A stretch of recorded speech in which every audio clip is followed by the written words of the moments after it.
Italy ஒருங்கிணைப்பு. 1870 ஆண்டு September 20 நாள் இத்தாலியின் பர்சக்லியேரி படை ரோமில் நுழைந்து இத்தாலியின் அரசியல் ஒருங்கிணைப்பை நிறைவு செய்தது. 19ஆம் நூற்றாண்டின் தொடக்கத்தில் இத்தாலி ஒரே நாடாக இல்லை. அது பல்வேறு சிறிய ராஜ்யங்கள், குடியரசுகள் மற்றும் ஆஸ்திரியாவின் கட்டுப்பாட்டில் உள்ள மாநிலங்களாக பிரிந்திருந்தது.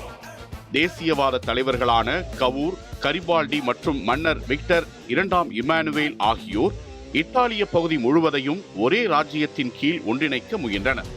இந்த இயக்கம் ரிசோர்ஜிமெண்டோ என்று அழைக்கப்பட்டது.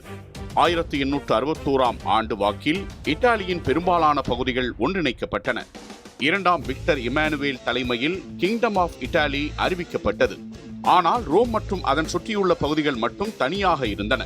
பாப்பால் ஸ்டேட்ஸ் என்று அழைக்கப்படும் போப்பின் மாநிலங்கள் ரோம் நகரத்தை தலைநகராக கொண்டு போப்பாண்டவரின் நேரடி கட்டுப்பாட்டில் இருந்தன. ரோம் நகரில் பிரான்ஸ் மன்னர் 3ஆம் நெப்போலியன் அனுப்பிய படைகள் போப்பிற்கு பாதுகாப்பாக இருந்தன. கரிபால்டி 2 முறை ரோம் நகரை பிடிக்க முயன்றார். ஆனால் பிரெஞ்சு படைகளால் தோற்கடிக்கப்பட்டார். இதனால் பிரெஞ்சு படைகள் ரோம் நகரில் இருக்கும் வரை அதை இத்தாலியுடன் இணைக்க முடியாது என்ற நிலை இருந்தது. இத்தகைய சூழலில் 1870ஆம் ஆண்டு பிரான்சுக்கும் ரஷ்யாவுக்கும் இடையே ஒரு பெரிய போர் மூண்டது. இந்த போரில் கவனம் செலுத்துவதற்காக 3ஆம் நெப்போலியன் ரோம் நகரில் இருந்த தனது படைகளை திரும்ப பெற்றார்.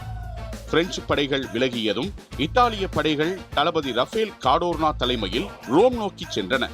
போப் 9ஆம் பயஸ் சரணடைய மறுத்தார். இதையடுத்து செப்டம்பர் 20, 1870 அன்று இத்தாலிய படைகள் ரோம் நகரத்தின் போர்ட்டாபியா என்ற வாயிலை தாக்கின. கடுமையான பீரங்கி தாக்குதலுக்கு பிறகு இத்தாலியின் பர்சக்லியேரி படைப்பிரிவினர் சுவரில் ஒரு துளையிட்டு நகருக்குள் நுழைந்தனர்.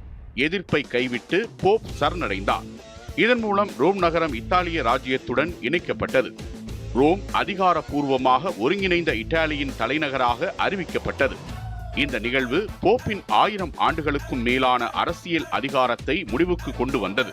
போப்பின் ஆட்சி வாட்டிகன் நகரத்துக்குள் மட்டுமே இருக்கும் வகையில் கட்டுப்படுத்தப்பட்டது. ரோம் நகரம் வீழ்ந்தது இத்தாலியின் நீண்டகால ஒருங்கிணைப்பு போராட்டத்தின் கடைசி அத்தியாயமாக வரலாற்றில் பதிவானது.